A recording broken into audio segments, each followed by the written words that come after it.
Thank you for the opportunity to present here, and thank you, Nora, for helping facilitate my presentation today and over the last couple of weeks.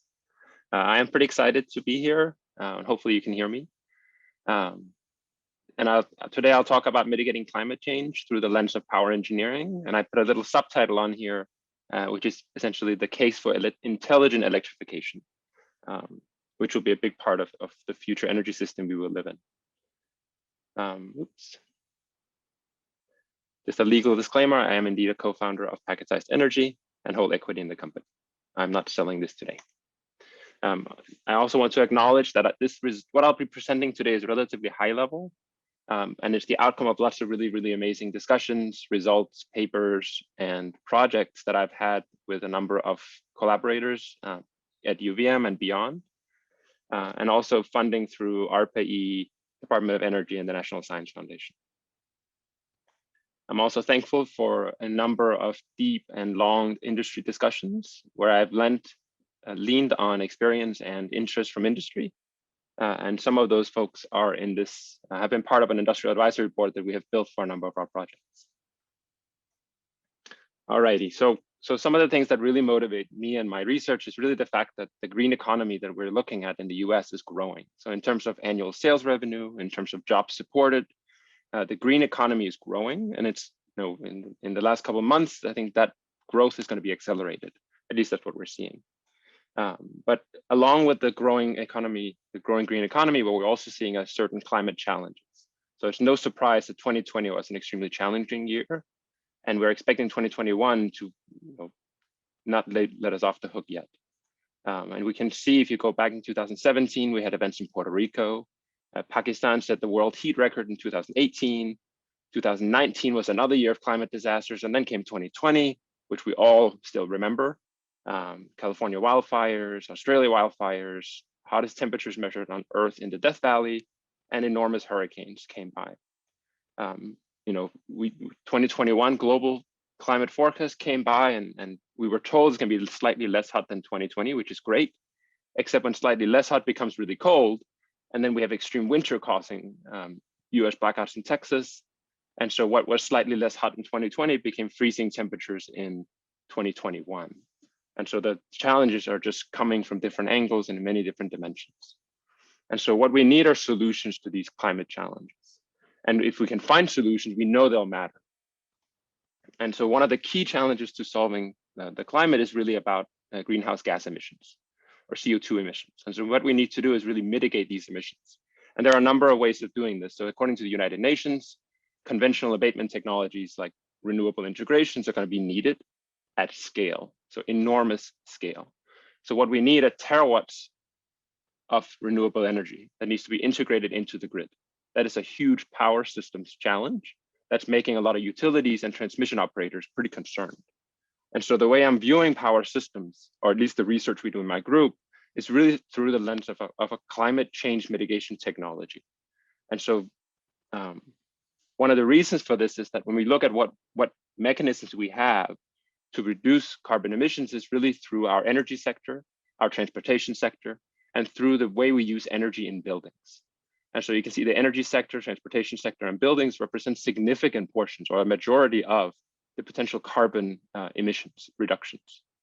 Other sectors, such as industry and forestry and agriculture, are significant as well, and also require support, but I don't have much familiarity with those areas.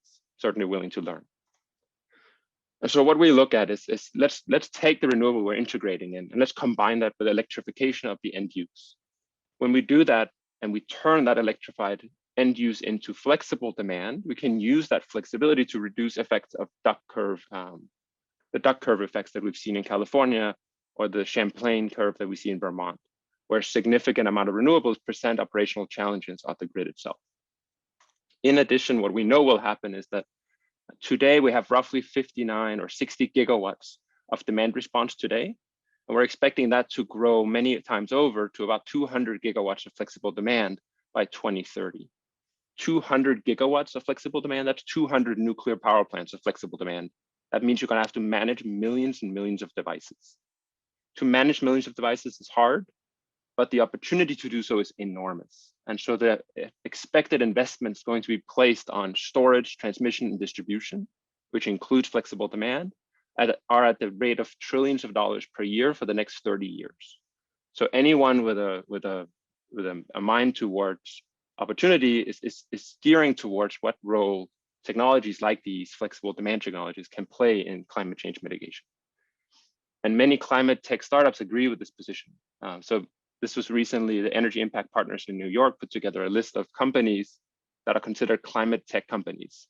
I don't want to brag, but Packetsized Energy did make this list up in the upper right corner. Of course, this list also includes Griddy, which we know have caused lots of challenging positions in Texas recently through their exposure of real-time prices to end-use consumers. One of the reasons that flexible demand is becoming a feasibility these days is really because the cost of connecting devices, the cost of making devices smarter, has dropped precipitously. So what we're looking at today is that the cost of sensing and actuation have dropped something like 90% over the last 10 years. And so you can see here the cost of sensors in orange has dropped amazingly, so that these chips that are $10 worth can be put in a little solution to take a water heater, for example, and turn it in from a dumb water heater to a smart water heater at $100 total cost. So the idea is the following. When we talk about flexible demand, what we mean is that we take a bunch of resources that are distributed, placed across large geographical regions, sit in people's homes, like water heaters, electric vehicles, and batteries. And we say, well, if we enable them with connectivity through this cheap Internet of Things revolution going on these days, cheap sensors, and we through some kind of smart coordination, we can then turn these distributed resources into an aggregate resource for the grid, which we call a virtual battery, for example. And so you can think of neighborhoods or regions or cities as being these aggregated resources of distributed energy resources. So one of big, I guess, almost like the gestalt of electricity, you turn many small things into something that's greater together. And so why would we do this? Well, the obvious thing you want to do is you want to compare this flexible demand, this fleet of flexible resources, to the cost of other things like batteries. And so when we look at the cost of batteries, we can look at physical batteries rather than virtual batteries. We can look at the cost of these over the next 30 years, and we can see what range we need to compete in. When you look at these costs, these are dollars per kilowatt hours for batteries. But when we talk about flexibility, we don't need dollars per kilowatt hour, we need dollars per kilowatt, because we need to mitigate kilowatts of solar and wind, or megawatts and terawatts of solar and wind. So flipping from kilowatts to flipping from dollars per kilowatt hour to dollars per kilowatt, we can then start to compare the value of batteries to the value of demand side flexibility. And so this is some costs based on work we've done on our ARPA-E project show that the cost of flexible demand is expected to be lower than batteries for the next couple of years or next couple of decades. In addition, when you work with flexible resources that sit in people's homes, we don't have to go out and mine cobalt, for example. And so there are certain social costs that we don't incur in our virtual battery aggregation that do appear in physical batteries. Furthermore, while we are virtual batteries that may be cheaper than physical batteries, there are something that's a real fundamental limitation, right? There's no free lunch here. Not today either, because we're virtual. But what we also have to do is remember these devices sit in people's homes. So what we have to do for virtual batteries is we have to respect the human in the loop. So this means we have to think about the fact that energy is cheap.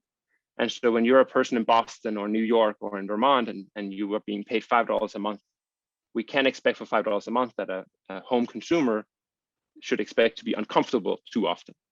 And so that leads to what's called the Fenway-Frank problem in Boston. I call it the creamy conundrum in Vermont, that if you do a lot of effort and do a lot of hard work to save energy or to become part of a flexible demand program, you're going to save the equivalent every month of buying 2 creamies. That's not going to change anyone's disposition. And so therefore it should be autonomous, it should be effortless, and it should be pain-free. We've seen from past reports that folks who participate in these flexible demand programs, or in this case, the demand response program, that about 10% of them override events when they're 3 hours, 25% of the entire fleet of devices are being overridden after 8 hours. That means they opt out of programs after 8 hours due to being uncomfortable. We're also seeing here that Ecobee, which is a smart thermostat manufacturer, from their data sets, it can be shown that about half of the fleet will override set point changes to thermostats when they exceed 2 degrees Fahrenheit and are sustained for more than 30 minutes. So managing human comfort or quality of service is really key to making flexible demand work at scale, and economically as well. And so what we do is, when we think of this fleet of resources, what we really need to do is we need to think of quality of service as a proxy for energy levels, right? A virtual battery has an energy level that's driven by comfort. And so you can think of, a human, when they're very comfortable, you can think of that human's resource as being fully charged. And as the human becomes less and less comfortable, you have no flexibility left to provide. And so that device, and that human becomes uncomfortable, the device has effectively being discharged. And so what we need to do is manage comfort, and we can think of comfort in the aggregate as keeping the population comfortable. The more comfortable they are, the more we're charging our resource. The less comfortable they get, the more we're discharging our resource. And so there are limits as to how much we can do and for how long. And so the question is, when you have this resource that has an effective energy level driven by quality of service, how do we best use this flexibility to improve the grid? That, of course, brings up a natural question. What role should the grid play in this flexible demand programs? And so you can see here in red and green, I have two sets of resources that represent flexible demand. And so one view of flexible demand is that resources should be able to be shared between each other, right? I have solar on this side, I have electric vehicle charging on this side. Can I somehow trade energy between these two parties? The way the grid is set up today, that's very difficult, because the radial networks in our distribution network and a distribution system in our homes and cities and towns do not really support energy trading because the network is not meshed. So there's basically a radial tree-like structure that imposes who can trade with whom. And that network structure is more or less fixed. And so if we really want to think about creating values through flexible demand programs, what we need to do is go beyond kind of this traditional view of distribution networks, which are radial, and think more of them like mesh networks. And the analogy to this is really in the telecom industry. So the telecom industry started with radial networks, but realized that enormous efficiency gains and performance gains could be improved by meshing things together. So the enmeshing of networks is something that we are looking forward to do, as we need to look at flexible demand programs and smart resources and energy coordination as a path towards managing the grid itself. And so we need to think beyond radial networks. We need to think about distribution system acting more like today's transmission networks to become active managers of energy. So the grid will have a play. And so with that grid in mind and the devices in mind, it really opens up two philosophies for demand side flexibility. One, which considers kind of the network focused area, where you say you have many small aggregations, how do I manage them? And the other side of things is I have lots of devices, I can aggregate them all into one large aggregation that may be oblivious of the actual network underneath. And so these two philosophies can be summarized as a duck-sized horses, 100 duck-sized horses versus a one large horse-sized duck. And so this kind of philosophy fits very nicely in the mold of at least my kids can understand it. And so to realize flexible demand requires certain control and communication systems. It requires certain data sharing. And so just checking my time. And so what we need to do is consider the 100 duck-sized horses on the left and the horse-sized duck on the right. So the network first approach is what I'll start with. The network first approach really thinks about the full network itself. It considers the utility-centric approach to things, where the utility may be able to manage resources. And the good thing about having a network first approach and working with utilities is utilities have secure networks where you can really manage data in a secure manner to ensure that reliability of the grid is not under concern. On the other end, on the aggregate first approach, it's really a device-centric approach. So there we say, well, devices and corresponding device managers or manufacturers have access to lots of device data, but may not know exactly what the grid is doing, and also probably has to leverage public networks, which is another challenge. And so I'll focus on network first approach first, and then we'll talk about the device-centric approach second. And this represents just a high-level summary of kind of the key challenges in this area and some of the approaches we've taken. So for the network first approach, consider the problem of having a network and some resources in this network. What we want to do is aggregate them up and bid those resources into certain markets to provide reliability services for the grid. And so aggregating resources is pretty easy. Take these 3 chunks of resources, aggregate them up into 3 flexible resources. Each of these resources have certain bounds on the flexibility. So they can charge or discharge at certain amounts at certain times. And so you take these 3 things and you sum up the individual bounds, and now you get a kind of an aggregate resource for the feeder or for the system. And then you bid this into the market. Maybe you want to provide ancillary services, maybe you want to provide demand response services, whatever it is you provide based on whatever economic signals you have access to. And then the question says, well, congratulations, you won your bid. Now you have to provide the service. And so you are being asked now to provide this megawatts levels of service, which means you have to take that aggregate resource you have and you need to split it across the individual resources that you control. And so that's a disaggregation problem now, where you have to say, what should P1, P2, and P3 be so that I meet my market offer? And so the question is, how do you do this disaggregation well? And that's what I'll explore in the next couple of slides. We've been working on this through an optimization-based approach that takes into account both device and utility network information into one big problem. We're looking at ways of speeding up those problems. I'll skip those today. Papers on the bottom really focus on optimized, it's called optimal power flow problems. I've been looking at this for a while. What I'm really excited about, though, is trying something different. And so consider this problem here. You made a market request for 100 units. You have 3 flexible resources. How do you split it up? That's the disaggregation problem at hand. It's very simple to split things up, right?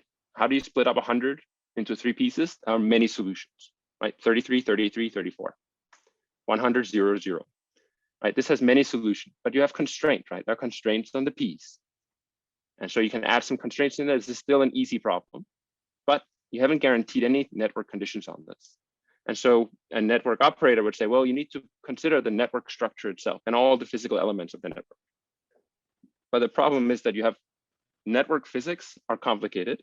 They create non-convex optimization problems, which are very hard to solve. So this problem on the right is very hard. The problem on the left, very easy. What we want is to account for the network while making it easy to solve. So the way we do this is consider that network again.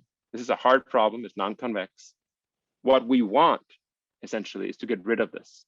And we will do that by tightening the bounds on our resources. So instead of considering what the resources can do, unconstrained manners, what we'll say is that with the grid in mind, we can do a little bit less, but we guarantee the grid itself is working reliably. And so what we do and what we've done in our previous work, our very recent work actually, is to create these inner approximations of flexibility that take into account the grid itself. So this set that represents the grid is being used to inform us as to how much we need to restrict our flexibility at each location in the grid to ensure that the grid is reliably operated. And so this problem on the right has just the same bounds and structure as our initial easy problem, but it guarantees that the network is operating reliably when delivering these grid services, right? So finding these limits is hard, and we've done a bunch of work on this. But once you have the resource, when you can find these bounds, these inner approximations, they give you guarantees on performance. And so you can see here in red, these red represents the P- and P+ in a small network. And so you have flexibility at 10 of these nodes. And we show that as you dispatch your resources across the range from all the resources being dispatched from green all the way up to blue, what we see is that the op system is operating within its limits, which means it's a reliable dispatch. Reliability with flexible demand means the grid operators don't have to worry about aggregators or devices causing havoc on their network. So what we've been able to do is talk about hosting capacity. The fact that the grid may not be able to utilize all its flexibility when you want to ensure reliability. But when you have guarantees and reliability, you can kind of separate the grid problem from the aggregator device problem. And so what we've been able to do is turn a very hard problem that was non-convex, very difficult to solve, actually into a high school exercise. And when you have simplicity, it gives you real-time ability. You can solve these problems in real time. And so you can provide a variety of grid services and make your grid very responsive to the needs of markets or grid conditions as a whole, as we saw in Texas, for example. And so what we've been positioning ourselves is really about this cooperation between the utility, which owns the grid, which owns the infrastructure, which has lots of data on that infrastructure, which may be sensitive, and the aggregators who have access to devices, who know how devices work, and who may have to manage their customers' quality of service. And so what we need is this bridge between them where the utility doesn't have to give all the grid data to aggregators, and aggregators don't have to give all the device data to the utility. And so what we're creating is this problem where the utility uses its grid information to find these P pluses and P minus hosting capacity bounds. And the aggregator then uses those bounds almost like a market, or basically can buy access to the grid through some kind of flexibility bandwidth. So they can say, well, I want to own 50% of the bandwidth for flexibility in this grid, and they can pay the utility for that access, just like how we pay Comcast or Xfinity for our internet bandwidth. And so what that allows to do is that the aggregator solves its coordination problem for flexible demand, and the utility says to the aggregator where the limits are. And as long as the aggregator stays within limits, everything is secure. Fist bump cooperation ensures reliability and provides value to both end consumers who own the devices, the aggregators who manage them, and the utility that has the grid in mind and integrates renewables. That's one part of it. The other part is when you aggregate first. So if you start from the device perspective, so with packetized energy and with RPE, we've been working on this project for the last couple of years, 4 or 5 years or so, where we think about coordinating at scale. So coordinating millions of devices is a really hard problem because it's like a scheduling problem, right? You're scheduling devices in real time. That's really hard because you have to take the device's constraints and their owners and the quality of service into account. And so what we do is we leverage packetization techniques, which is how data is managed on the internet. We leverage randomization as a way to basically desynchronize a population so that it stays mixed and well-behaved. And then what we want to do is, for example, solve the problem of having a lot of solar in the day from a supply, and the demand needs to be fit to our available solar supply.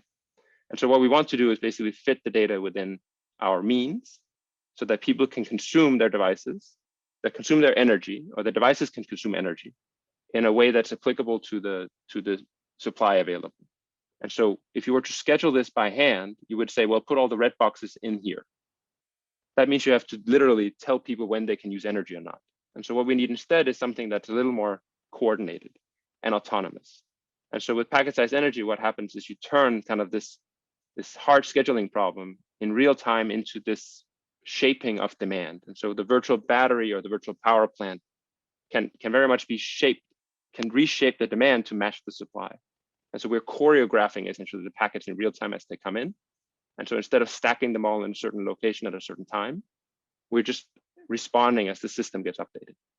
And so we've extended packetized concepts, not just water heaters, but we've also looked at electric vehicle chargers and other batteries. And so what we've seen is that the more diverse this fleet of resources are, the better the aggregate performs, right? So much like in society, when diversity improves performance of the system, of social systems, they also improve the performance of our aggregated virtual batteries. We've completed field trials in Vermont of packetized energy management and the algorithms. We've shown that 150 homes or so can be managed to deliver grid services that are within certain RPE specs. So I'm not going to bore you with the specs, but the whole idea here is that we are able to step down and hold and provide a grid service for 30 minutes. This is something that the Texas grid needed for hours on end in February. What's also technically interesting is that the dynamics of this aggregation, the way it behaves, very much depends on the communication and control loops that are used. So it's not just the devices that matter, there's also how you use them. Actually gives you really interesting dynamics. So I'll skip the key challenges with aggregation first, but they're interesting. So how people use hot water heaters, electric vehicle chargers, and their residential batteries does affect what the aggregate looks like. So you need to model that, and we've been looking at that. That's basically human behavior with respect to their devices. We've been looking at how to model these aggregate fleets as differential equations or stochastic differential equations or partial differential equations. And then what happens is the end, you have this uncertain aggregate resource. How do you optimize or dispatch uncertain aggregate resources within a power system setting? we've been looking at those problems as well. Some other interests we have in energy optimization. I know I've gone really fast over this. So basically you have human behavior, you have the stochastic dynamics of a system that is being managed at scale, so large scale population models basically. And then you have to optimize resources that are inherently uncertain.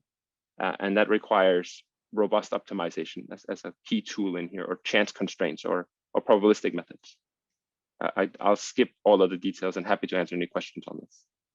Some other interest I have on energy optimization front is more of a multi-energy setting. And so I think I have about a minute or two left. And so I'll try to go over this in a couple minutes. So the idea is this, that you have a college campus. College campuses have access to data. If you can predictively optimize that data, you can reduce costs and improve, for example, CO2 emissions. And so we've been working with the university's energy plant for a couple of years, and we've been able to build some models of their boilers and their absorption chillers. And so we've been able to look at kind of these utility gas and electric systems of the campus, providing heating, cooling, and electricity for the campus, looking at building loads. And we were able to say, we can show, for example, that if you consider simple models of boilers versus correct models of boilers, or linearized versus nonlinear models, you get very different dispatch schemes, which is not surprising. But that just highlights the importance of good models, and good models require data. And we've also been looking at buildings within UVM. So we've been taking building data from some of the buildings at UVM campus. We've been building models of these buildings and said, if I deviate the temperature set points in these buildings to allow the buildings to operate with a wider temperature gap, a wider temperature range, which makes some people uncomfortable in the buildings perhaps. But if I enlarge in this temperature range that I operate my buildings over, I have flexibility, right? I can defer when to heat and cool these buildings in the summer and winter. And so what we've seen is that if you throw together the boilers and the chiller models from the campus, and you have some more sophisticated building models, and you consider potential utility tariffs and a potential carbon tax, you can start to compare the effects in different trade-offs. And so what we looked at here was a summer scenario in Vermont, where different carbon tax scenarios showed that flexibility overall reduces energy costs. Flexibility as a whole can reduce carbon CO2 emissions of the energy generated for these buildings.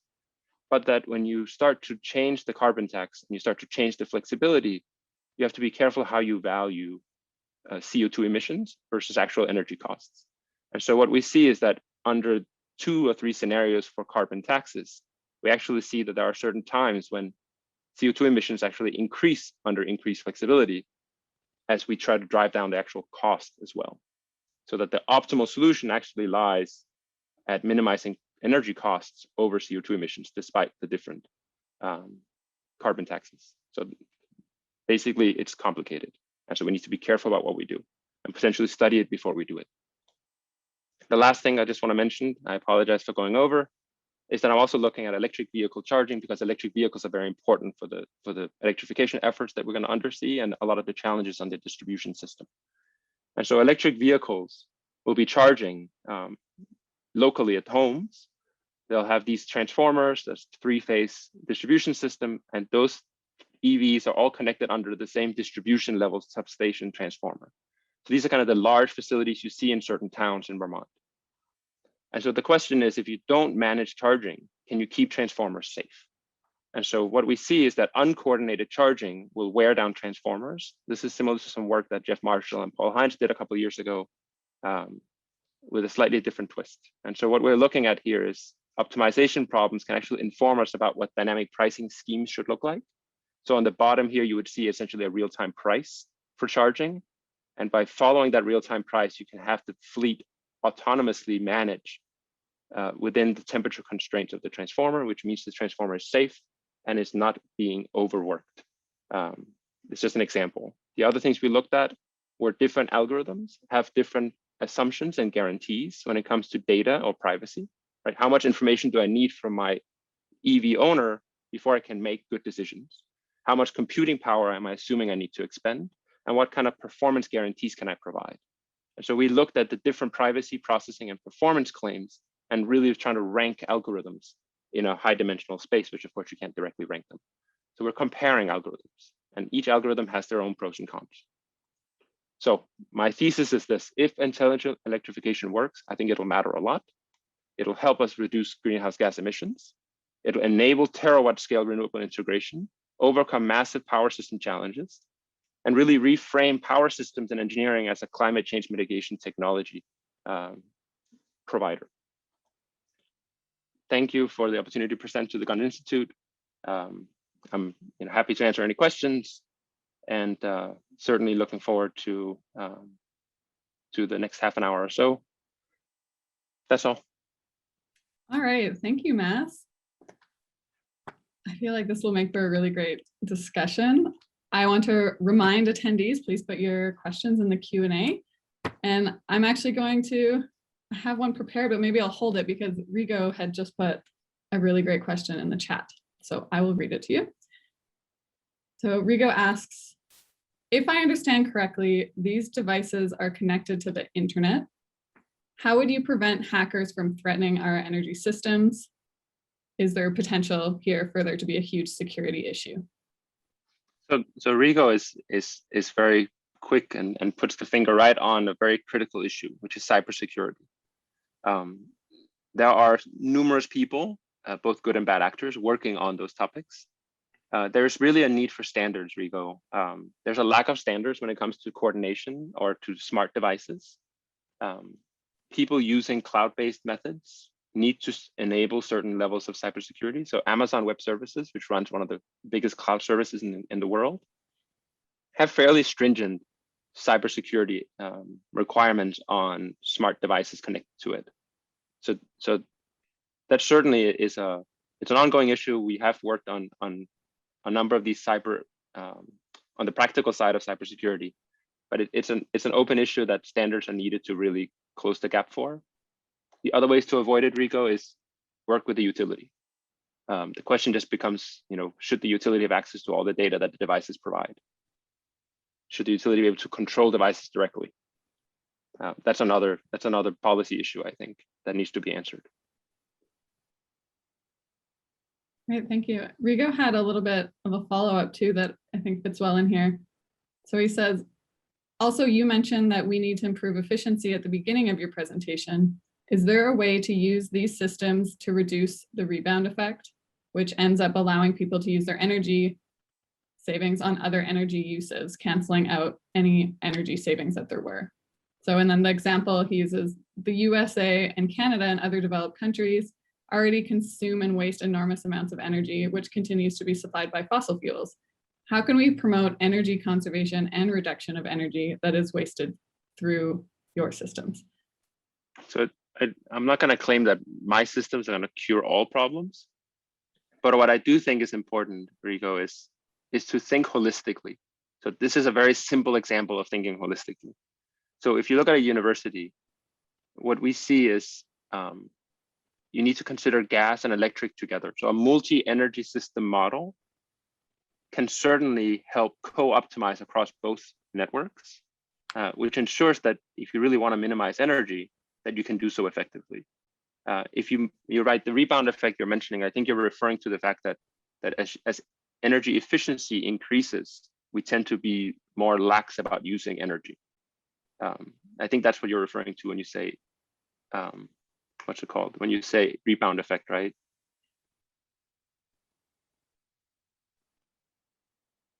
I'm not sure he's able to. Okay. So I'm assuming that that's right. And if that's right. Oh yeah, he says, yes, the Julians Paradox is what he's referring to.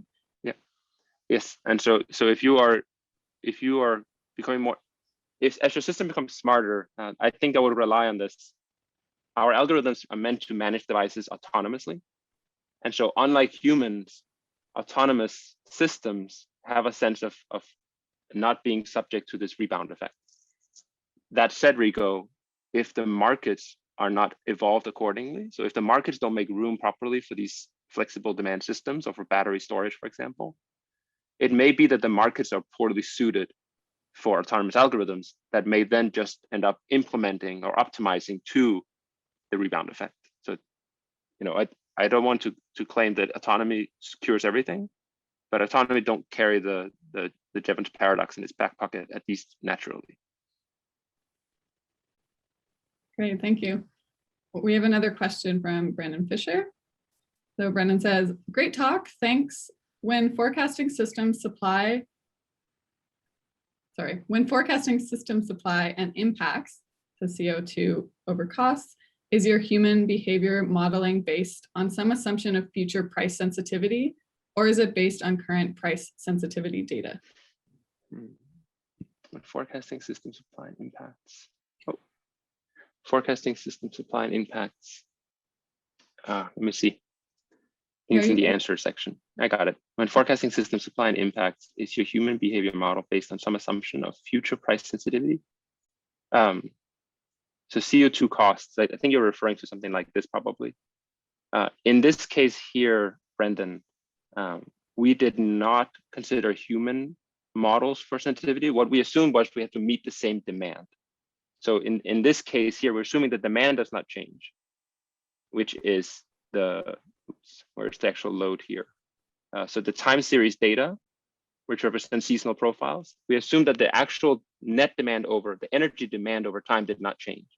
So what we did was we did not assume anything about the humans being sensitive to prices because they're not exposed to them. We did not assume human models. How do we put this?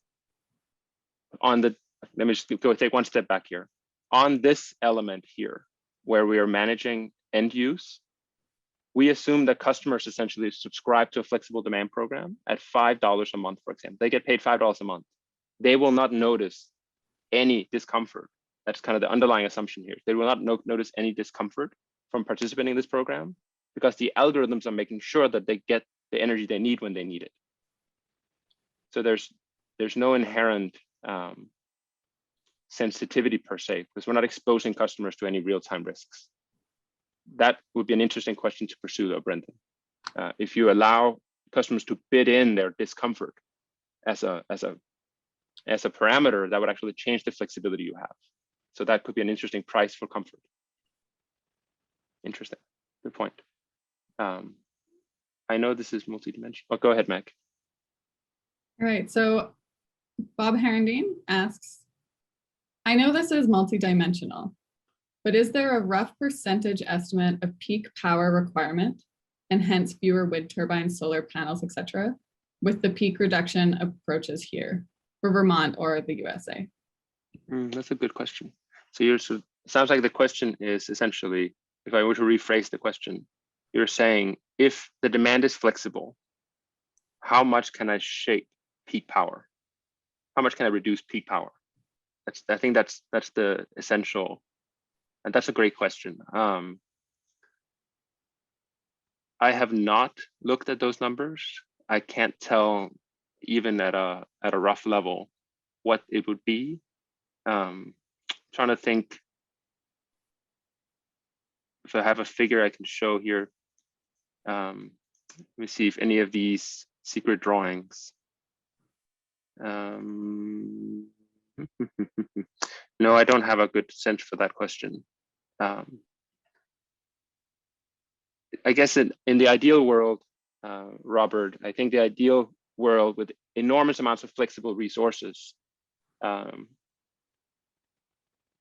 Okay, we could probably estimate it. I don't want to do it live because I'm not good at math in the live math. So as an example, for example, a flexible water heater will give you roughly 1/4 kilowatt of flexibility. And so Vermont's peak is, let's say, 1,000 megawatts. So you would need a lot of water heaters to reduce that peak. That's roughly calculable. That's a good question, Rob. I think the maximum you can reduce the peak is by taking the peak and distributing it evenly across the day. I don't have a picture for that with me, so I can't help those calculations, but you can reduce the peak significantly, I think, and not just shift it to another time of day, but really smooth things out over many hours. That's a good question, Robert. I'd actually be interested in getting that rough estimate down. That'd be valuable. Sorry, I can't answer that one clearly. 1,000 megawatts, 1,000,000 kilowatts. So 4 million water heaters would absorb an entire peak? That would be interesting. Yeah, that's so interesting question. Great. So Dan Fredman asks, great talk, Math, thank you. Our current way of thinking assumes it's more efficient and better to conserve energy. But with more renewables on the grid, sometimes those renewables are turned off in favor of dirtier resources available to the grid because of things like transmission constraints. Would it ever be better to use more energy in favor of expansion of renewables at a given moment? And has your research ever encountered this type of scenario?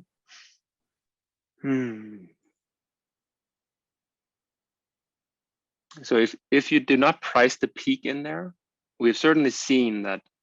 I don't have the data, I don't have the slides with me today, but we have certainly seen from real demand response programs that you can set new peaks if you want to. So if you don't manage your flexibility well, you can certainly set new peaks. So that's certainly something we've seen in the past. When it comes to using more energy, it's almost what I would say is the market probably would decide if it's valuable to do so.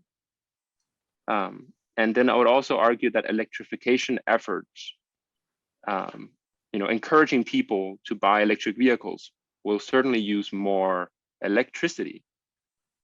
Whether it's more efficient than natural gas is a different question. With renewables, I think it's a pretty easy answer, that you probably want more electricity to be consumed from renewable resources than from any dirtier resources. So would it ever be better? I think the question is, my guess is yes, it certainly exists conditions under which it's better to use more energy. But I think prices on the market or market design, I think have to answer those questions first. Because what I do in my group, Dan, is it's really focusing on shaping my flexible demand around market and grid opportunities. And so if the market is not well designed, you can end up with $9,000 per megawatt hour in Texas. And certainly then you don't want to consume anything, but you can also have negative prices on the grid, in which case you certainly want to maximize demand. So yes, certainly negative prices on the grid can certainly enforce waste of energy, which is great for batteries. Right. Hopefully that answers your question a little bit, Dan. So kind of coming off of something you just said about this technology kind of being shaped to be, or shaping flexible demand around markets. And this is kind of a personal curiosity of mine, but many people might consider that essential resources, which we could consider energy as one of those, aren't necessarily the most efficiently allocated through markets. So in considering that, do you see any justice implications associated with these technologies in the sense that they are used within the systems that we exist in currently? Yeah. So one area I certainly look at is, if you think of this disaggregation problem, which says this disaggregation problem basically said which resources should be participating right now in the market. And it's entirely possible that because of the way these networks are constructed, which I show here, let's do that one. Oh, it's fine. So this one. So if you are running these algorithms, if it is entirely possible that if you design your algorithm poorly, or you don't take into account some kind of equitable contribution of resources, that you can end up having an algorithm rely much more on the red house than the green one. And so if you were to provide incentives to consumers to participate in this, whether those are incentives on the device types or the amount of flexibility they can offer or the amount of discomfort they can offer, unfortunately, their location in the grid itself could have an actual impact on how much they can participate in. We've also looked at, like a lot of utilities like to put big storage batteries near distribution substations, which are up here or down here in the lower corner. So like imagine you put a massive battery in this corner here. That big battery can effectively strangle off or block downstream participation. And so if you want to design these algorithms, you probably need to consider carefully what role the grid operator or larger resources at the top have relative participation of the resources downstream in the network. Does that answer your question, Meg? Yeah, it does. Thank you. I guess I have a follow-up question. that is along similar lines, and that if these algorithms, I suppose the human behind the algorithm is deciding what is essential, so that when demand peaks, we can kind of slow down some things that are considered not essential while still considering human comfort. I wonder if there's any like ethical thoughts around that within kind of your field. Yeah, so there is. It really goes down to prioritization, and so I didn't show this very clearly here, mainly because I skipped too many details. And so when we do, for example, packetization is a good way to think about it. So at this point, in this picture here, what that shows is that this is what demand may look like at any given snapshot in time. And what we would have loved to do perhaps is to move some of the red blocks somewhere else. But some of these red blocks may be a high priority demand, like a hospital or a retirement homes HVAC system or something like this. And so it is possible, and we've done some of this in algorithms, to assign priority to certain loads. And so they will essentially have a priority over other loads, like my water heater, for example. And so you can create this hierarchy of priorities based on maybe incentives, but also maybe based on social costs associated with deferring demand. Does that answer your question? Yeah, certainly. Thank you. All right, so we're coming near to the end of our programming right now, but I would like to get one more question in that Q&A for Mass. So if anyone has anything just on the tip of their brain that they want to throw out there, please do right now.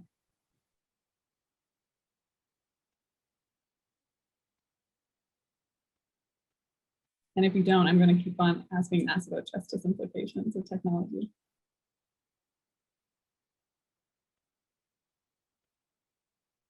Okay, it seems like we have a shy audience. That's okay. Is there any closing remarks you'd want to make, Mass, of kind of the hopefulness of these technologies in the future? I think like a lot of predictions are saying that energy demand is going to continue to go up. And if we keep on using fossil fuels, this is going to be detrimental to climate change. I guess any closing remarks in that regard? No, I'm quite fascinated by the United Nations Environmental Program puts out this emission gap report every 2 years, I think. And so I follow this quite a bit, and it's just, to me, it's the challenges we're facing to integrate the levels of renewables we need to is absolutely staggering. And so yesterday, the Department of Energy Secretary Granholm said that we need hundreds of gigawatts of solar and wind every year for the next couple of years. That is just incredibly challenging to do well. And so I hope that as we plan towards renewable integration, we also keep in mind that flexibility is going to be, has to go hand in hand. And as we redesign our markets, energy markets, and the cost of energy, that we need to think carefully about how flexibility enters this picture. And I think the social costs associated, and in addition to also the other costs that Rico is mentioning, pointing to now, we do have to be holistic. We can't just focus on electric vehicles only or batteries only. So it's going to be a huge challenge.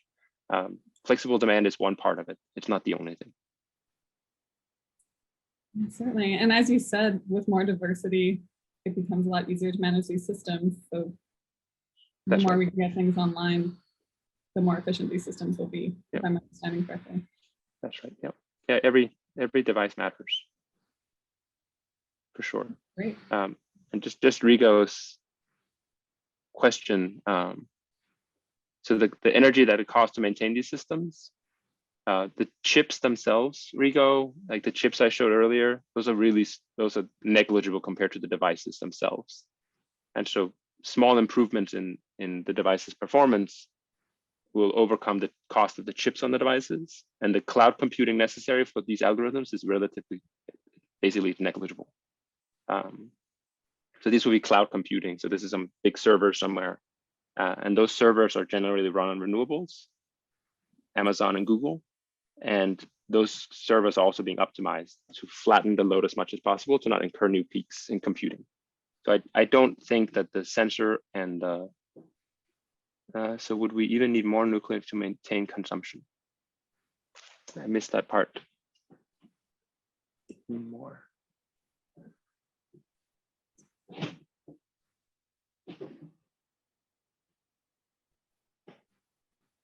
So Rigo, there's some interesting work around.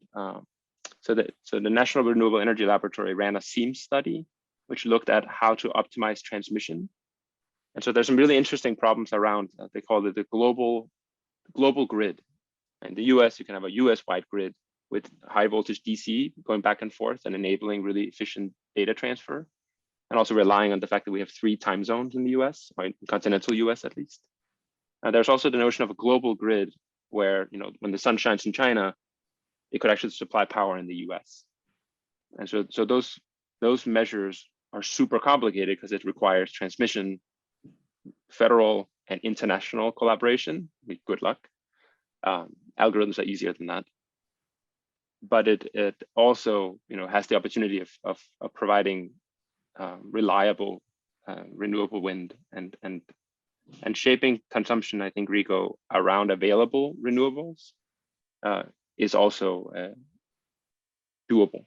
You can certainly shape a lot of demand if you have flexible demand, and so having more flexible demand is always better.